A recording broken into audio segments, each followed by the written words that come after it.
Bengaluru, November 28 ಕನ್ನಡಿಗರ ಆತ್ಮಾಭಿಮಾನ ದೀಪ್ತಿಯಾಗಿ ಹೊಳೆಯುತ್ತಿದ್ದ ಕನ್ನಡ ರಾಜ್ಯೋತ್ಸವದ 2ನೇ ದಿನ ಪುಟ್ಟಣ್ಣ ಚೆಟ್ಟಿ ಭವನದಲ್ಲಿ ನಡೆದ ಭವ್ಯ ಕಾರ್ಯಕ್ರಮ ವಿಶ್ವದ ಹೆಮ್ಮೆಯ ಕನ್ನಡಿಗ ಪ್ರಶಸ್ತಿ ಪ್ರದಾನ ಸಮಾರಂಭ ಮತ್ತೊಂದು ಇತಿಹಾಸ ನಿರ್ಮಿಸಿತು. ಉತ್ಸವದ ಸೊಬಗು ತುಂಬಿದ ವೇದಿಕೆ, ಕನ್ನಡ ಧ್ವಜದ ಕಂಗೊಳ ಮತ್ತು ರಾಜ್ಯೋತ್ಸವದ ಸಂಭ್ರಮ. News paper association of Karnataka ಸಂಸ್ಥೆ ಆಯೋಜಿಸಿದ್ದ ಈ ಕಾರ್ಯಕ್ರಮದಲ್ಲಿ ಸಾಕ್ಷಿಯಾಗಿತ್ತು. ಸಾಧಕರ ಸಾಧನೆಗಳಿಗೆ ನಮನ ಸಲ್ಲಿಸುವ ಒಂದು ಭವ್ಯ ಕ್ಷಣ. ಕಾರ್ಯಕ್ರಮವನ್ನು ಶೋಭೆಗೇರಿಸಿದ ವಿಶಿಷ್ಟ ಅತಿಥಿಗಳು ವಿಶ್ರಾಂತ ನ್ಯಾಯಮೂರ್ತಿಗಳಾದ ಶಿವರಾಜ್ ವಿ. ಪಾಟೀಲ್, ಕರ್ನಾಟಕ ಚಲನಚಿತ್ರ ವಾಣಿಜ್ಯ ಮಂಡಳಿ ಅಧ್ಯಕ್ಷರಾದ ಎಂ. ನರಸಿಂಹಲು, ಸಮಾಜ ಸೇವಕಿ ಶ್ರೀಮತಿ ಮಮತಾ ದೇವರಾಜ್ ಹಾಗೂ ಸಂಸ್ಥೆಯ ಅಧ್ಯಕ್ಷರು ಶ್ರಾವಣ್ ಲಕ್ಷ್ಮಣ್ ರವರು. ಇವರ ಸಾನ್ನಿಧ್ಯದಲ್ಲಿ ವಾಸವಿ ಸಂಸ್ಥೆಯ ಕಾರ್ಯದರ್ಶಿ ಹಾಗೂ Shri Subrahmanyeshwara cooperative bank ಅಧ್ಯಕ್ಷರಾದ ಡಿ. ಆರ್. ವಿಜಯಸಾರಥಿ ರವರಿಗೆ ವಿಶ್ವದ ಹೆಮ್ಮೆಯ ಕನ್ನಡಿಗ ಪ್ರಶಸ್ತಿ ಪ್ರದಾನ ಮಾಡಲಾಯಿತು. ಕರ್ನಾಟಕದ ಸಾಧಕರಿಗೆ ವೇದಿಕೆಯಾದ ಈ ಪ್ರಶಸ್ತಿ ಸಮಾರಂಭ ಕೇವಲ ಗೌರವವಲ್ಲ, ಕಲಿಕೆಯ, ಸೇವೆಯ ಮತ್ತು ಕನ್ನಡಿಗರ ಶ್ರೇಷ್ಠತೆಯ ಸಾರ್ಥಕ ಆಚರಣೆ. ಕನ್ನಡ ರಾಜ್ಯೋತ್ಸವ 2ನೇ ದಿನ ಇಂತಹ ಪ್ರೇರಣಾದಾಯಕ ಕಥೆಗಳೊಂದಿಗೆ ಮತ್ತಷ್ಟು ಬೆಳಗಿತು. ಕನ್ನಡದ ಹೆಮ್ಮೆ, ಕನ್ನಡಿಗರ ಸಾಧನೆ. ಇದು ನಮ್ಮ ಸಂಸ್ಕೃತಿ, ನಮ್ಮ ಶಕ್ತಿ, ನಮ್ಮ ಆತ್ಮ. ಪ್ರಶಸ್ತಿ ಸ್ವೀಕರಿಸಿದ ನಂತರ ಡಿ. ಆರ್. ವಿಜಯಸಾರಥಿ ರವರು ತಮ್ಮ ಹೃದಯಭಾವ ಹಂಚಿಕೊಂಡರು. ವಾಸವಿ ಶಿಕ್ಷಣ ಸಂಸ್ಥೆ 45 ವಿದ್ಯಾರ್ಥಿಗಳಿಂದ ಆರಂಭವಾದ ಶಾಲೆ ಇಂದು 2,500ಕ್ಕೂ ಹೆಚ್ಚು ಮಕ್ಕಳಿಗೆ ಶಿಕ್ಷಣ ನೀಡುತ್ತಿರುವುದೇ ನನ್ನ ಹೆಮ್ಮೆ. ಪದವಿ ಪೂರೈಸಿದ ವಿದ್ಯಾರ್ಥಿಗಳಿಗೆ ಉಚಿತ ಉದ್ಯೋಗ ಮೇಳಗಳನ್ನು ಆಯೋಜಿಸಿ ಇದುವರೆಗೆ ಸುಮಾರು 5,000 ಮಕ್ಕಳಿಗೆ ಉದ್ಯೋಗ ಅವಕಾಶ ಕಲ್ಪಿಸಲಾಗಿದೆ.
ನಮಸ್ತೆ.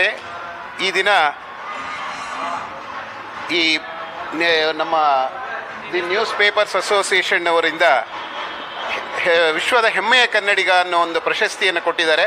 ಹಿಂದೆ ಇದೇ ಒಂದು ವತಿಯಿಂದ ನನಗೆ ರಾಜ್ಯೋತ್ಸವ ಪ್ರಶಸ್ತಿ ಕೂಡ ಲಭಿಸಿದೆ.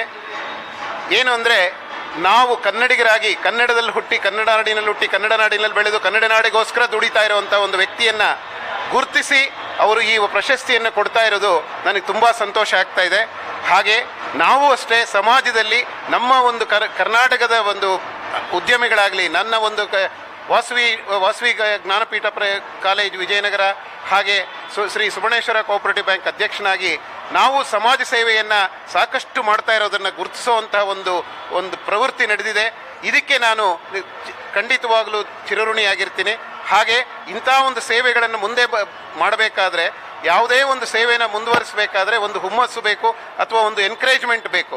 ಆ ಒಂದು ಎನ್ಕರೇಜ್ಮೆಂಟ್ ಇಂಥವ್ರು ಕೊಡ್ತಾ ಇರೋದ್ರಿಂದ ಈ ಸಮಾಜದಲ್ಲಿ ಇನ್ನೂ ಮುಂದಕ್ಕೆ ನಾವು ಒಳ್ಳೆ ಕೆಲಸಗಳನ್ನು ಮಾಡೋಕ್ಕೆ ಒಂದು ಅನುಕೂಲ ಮಾಡಿಕೊಡ್ತಾ ಇದ್ದಾರೆ ಅನ್ನೋದಕ್ಕೆ ಹೇಳೋಕ್ಕೆ ಸಂತೋಷ ಪಡ್ತೀನಿ ಸರ್.